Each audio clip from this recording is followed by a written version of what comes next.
10 ఏళ్ల పాటు ఎంఐఎం పార్టీని పామును పెంచి పాలు పోసి పెంచిరని చెప్పేసి చాలామంది అంటున్నటువంటి మాట. ఇదే ఎంఐఎం అప్పుడు బీఆర్ఎస్ పార్టీ లేకపోతే వాళ్ళని ఎక్కడ ఉంచాలనో అక్కడే ఉంచితే ఈరోజు థ్రెట్ కాకుండా ఉండకపోయని చెప్పేసి కూడా ఇంకో కొంతమంది మాట్లాడుతున్నారు. దీన్ని ఎట్లా చూస్తారు? ఎంఐఎంను మనం వ్యతిరేకించుకోలేదా కేసీఆర్ గారు? హ్మ్. ఎంఐఎంకి ఏమైనా పొత్తు పెట్టుకున్నామా? వాళ్ళకి ఏమైనా సీట్లు ఇచ్చినామా? మొన్న కాంగ్రెస్ పార్టీకి ఎంఐఎం అవుట్ రైట్ సపోర్ట్ చేసింది. ఎంఐఎం వచ్చి మా కోసం పనిచేయలేదు కదా హైదరాబాద్ ఎక్కడ కూడా. ఎంఐఎంతో పొత్తు పెట్టుకున్నామా? సీట్లు ఇచ్చినామా? సీట్లు పంచుకున్నామా? ఎక్కడ లేదు కదా. వాళ్ళ పని వాళ్ళు చేసుకున్నారు, మా పని మేము చేసుకున్నాము. వాళ్ళే కేసీఆర్ గారిని ఓ దేవుడు అద్భుతం చేసిండు, ఇట్లా నా తండ్రి అంటాడు అని చెప్పి ఓవైసీ గారు చెప్పారు. వాళ్ళే చెప్పుకున్నారు, వాళ్ళే వ్యతిరేకంగా ఉన్నారు. అది అది బీఆర్ఎస్కి ఏం సంబంధం ఉంటుంది? కానీ వాళ్ళు ఇప్పుడు చెప్తున్నారు కదా, వాళ్ళు కాంగ్రెస్ పార్టీ ఎందుకు కలిసింది? మరి కలిసినప్పుడు మరి నువ్వు బీజేపీ ఎందుకు మాట్లాడతలేదు ఆ విషయాన్ని? మాట్లాడలేదు అంటే వాళ్ళు ముగ్గురు కూడబలుకొని ఒక బీఆర్ఎస్ను మాత్రమే రాజకీయంగా దాన్ని నిర్మూలించాలని ఒక కుట్ర తప్పించి వేరేగా అనిపిస్తుంది. రైట్.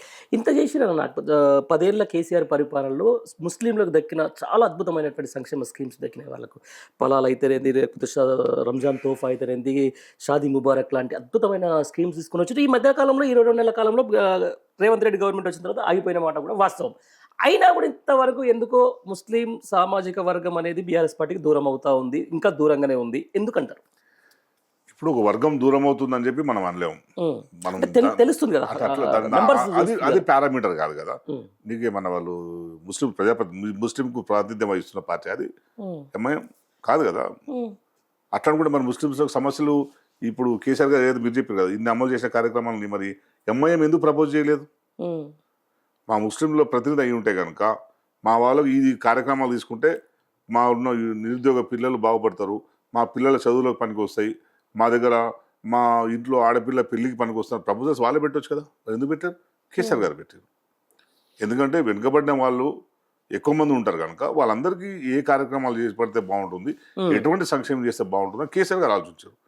మైనారిటీ వాళ్ళ కోసం స్పెషల్ స్కూల్స్ పెట్టండి, కాలేజీలు పెట్టండి. ఇంత చేసిన తర్వాత అంటే దూరం అయ్యిందని అనొద్దంటూ నేను, దూరం కాలేరు. కేసీఆర్ పట్ల వాళ్ళకి అభిమానమే ఉన్నది. సో ఎలక్షన్ వచ్చేసరికి అందరూ మొత్తం వాళ్ళకి పోయినా అనలేం కదా. మనకు పడ్డ ఓట్లలో చాలా ఓట్లు మిక్స్డ్ ఓట్లు ఉంటాయి, ఓన్లీ వాళ్ళే ఉన్నాయి కదా.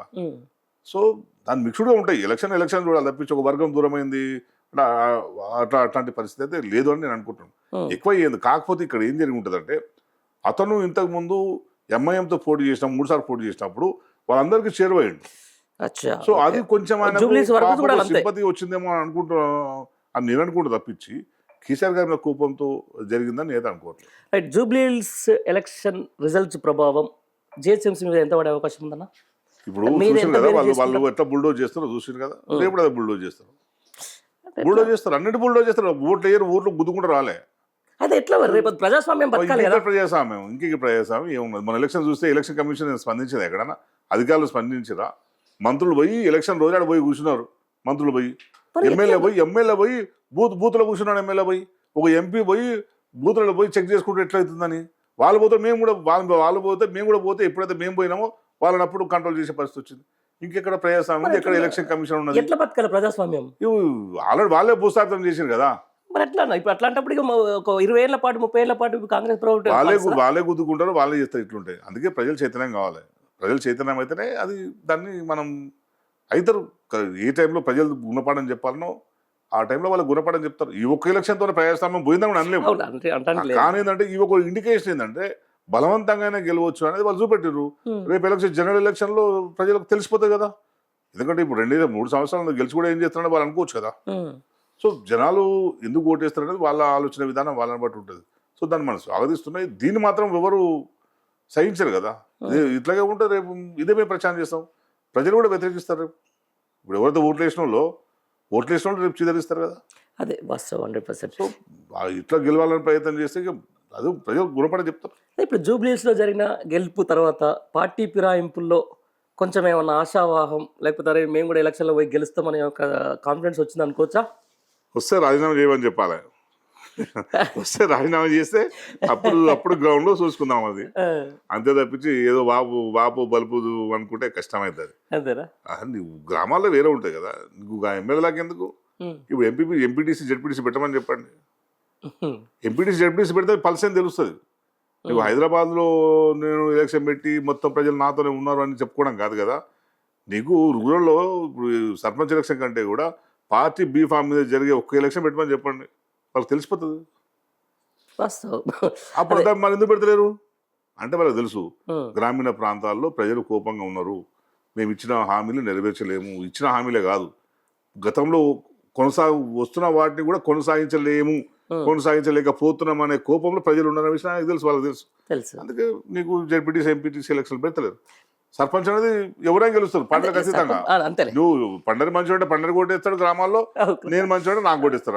పార్టీ పరంగా జరిగేది కావు కదా. వాస్తవం. బలపరుస్తారు అంతే, ఏదో ఒక పార్టీ ఇది ఒక్క దాంతోనే వాళ్ళు మొత్తం ఓపెన్ అయిందని మనం అనుకోలేము. రైట్ అన్నా. ఇదే విషయానికి సంబంధించి ఆఖరికి స్పీకర్కు మొట్టికాయలు వేసే దాకా వచ్చింది. ఏది ఫిరాయింపులు ఫిరాయింపు, ఆఖరి జైలు వేస్తామని బెదిరించే కాడికి వచ్చింది. మరి ఇంత జరుగుతున్నప్పుడు ఏం జరగబోతుంది ఫిరాయింపుల అంశానికి సంబంధించి? ఇప్పుడు సుప్రీంకోర్టు సీరియస్గా ఉన్నది కనుక బహుశా నిర్ణయం తీసుకుంటారని అనుకుంటాం. జడ్జి బహుశా ఈ 23వ తారీఖున జడ్జి సీజే కూడా రిటైర్ అవుతున్నాడు. అవును. ఈ సీజే అయిపోయాడు. వీళ్ళకి ఈ పట్టింపు ఉన్నది, దీని మీద గౌరవం ఉన్నది, చట్టం మీద రాజ్యాంగం మీద దేని మీద వీళ్ళకి గౌరవం ఉన్నది. అదేనన్నా, ఇక్కడ రాహుల్ గాంధీ రాజ్యాంగం పట్టుకొని తిరుగుతారు. రాజ్యాంగం పట్టుకొని తిరుగుతున్నారు. గద్దరన్న ఇచ్చిన రాజ్యాంగాన్ని ఆయన పట్టుకోలే, గద్దరన్న ఇచ్చిన రాజ్యాంగాన్ని రాహుల్ గాంధీ కాకపోతే పట్టుకొని తిరుగుతున్నాడు. అరే ఇదో ఒకటి పాపం పెద్ద ఆయన చెప్పింది బాగున్నది ఇది అని చెప్పి దాన్ని పట్టుకొని తిరుగుతున్నారు. ఇప్పుడు ఏది చివరికి పోలీసులు లొంగిపోయిన మావోయిస్టులు కూడా రాజ్యాంగాన్ని ఇస్తున్నారు. కానీ రాజ్యాంగాన్ని అమలు చేయాలి కదా. నువ్వు రాజ్యాంగాన్ని పట్టుకొని తిరుగుతున్నావు, యూత్ మీటింగ్లలో చూపెడుతున్నావు, పార్లమెంట్ లో కూడా అదే రాజ్యాంగాన్ని సభ్యులు పట్టుకొని పోతున్నారు. మరి నువ్వు రాజ్యాంగాన్ని అమలు చేయాలి కదా. నువ్వు ఎందుకు అమలు చేస్తలే? రాజ్యాంగ పరంగా ఫిరాయింపుల మీద చర్య తీసుకోవాలి కదా. సుప్రీంకోర్టు ముట్టుకేయాల్సిన పరిస్థితి ఎందుకు వచ్చింది? నీ బాధ్యత కదా. ఫిరాయింపులు అయిన వెంటనే అనర్హత వేయాల్సిన బాధ్యత చట్ట ప్రకారం అనర్హత వేయాల్సింది. నువ్వు వేయకుండా డిలే చేస్తే సుప్రీంకోర్టు పోయారు. సుప్రీంకోర్టు విని మీరు దాన్ని నిర్ణయం తీసుకోండి అని చెప్పింది. నిర్ణయం తీసుకోకుండా డిలే చేస్తే ముట్టుకేయాల్సిన పరిస్థితి వచ్చింది. మీరు ఇంకా రాజ్యాంగాన్ని ఎక్కడ అమలు చేస్తున్నారు? మరి ఏం చేస్తున్నారు మీరు? అంటే రాహుల్ గాంధీ చెప్పిన దాన్ని మీరే పాటిస్తలేరు. రాహుల్ గాంధీని మీరు విభేదిస్తున్నారు. ఓ పక్కన మీ నాయకత్వం చెప్తుంటే రాజ్యాంగాన్ని పట్టుకొని మీరేమో రాజ్యాంగాన్ని తుంగలో ఒప్పుకుంటారు. అంటే అర్థమైంది మీ నాయకత్వం మీద మీకు విశ్వాసం లేదు. ఏదైనా చేసుకోవచ్చు అని, కాంగ్రెస్ పార్టీ ఏదైనా చేసుకోవచ్చు అని మళ్ళీ మీరు చెప్పదలుచుకున్నారా? అట్లా కనిపిస్తుంది కదా ఈ పరిస్థితి. అందుకేంటంటే ఇవన్నీ మొత్తం ఇప్పుడు కూడా సీజే పోయిండు, పోతాడు 2 రోజులు, దానికోసం కొత్త సీజే వస్తాడు, అప్పటికి అప్పుడు చూసుకుందాంలే అనుకుంటాం. అసలు ఒకటి భయం లేకుండా పోయింది కదా. ఇది చేస్తే ప్రజలు చూస్తారు, ప్రజలు చూసి మమ్మల్ని ప్రజలు అసహించుకుంటారు. ఆయన ఒక పరిస్థితుల్లో ఇంతకుముందు ఎవరైనా తప్పు చేయాలంటే ఒకసారి ఒక ఆరోపణ వస్తే రాజీనామా చేస్తారు మంత్రులు. ఇంతకుముందు ఉన్న మంత్రులు ఒక ఆరోపణ వస్తే రాజీనామా చేస్తారు. ఇప్పుడు ఎన్ని వచ్చినా కూడా దులుపుకొని ఇంతేనా అనుకుంటా పోతుంది. ఏం లేదు, సిగ్గులేని రాజకీయాలు అయిపోయినాయి. అది కూడా కరెక్టే.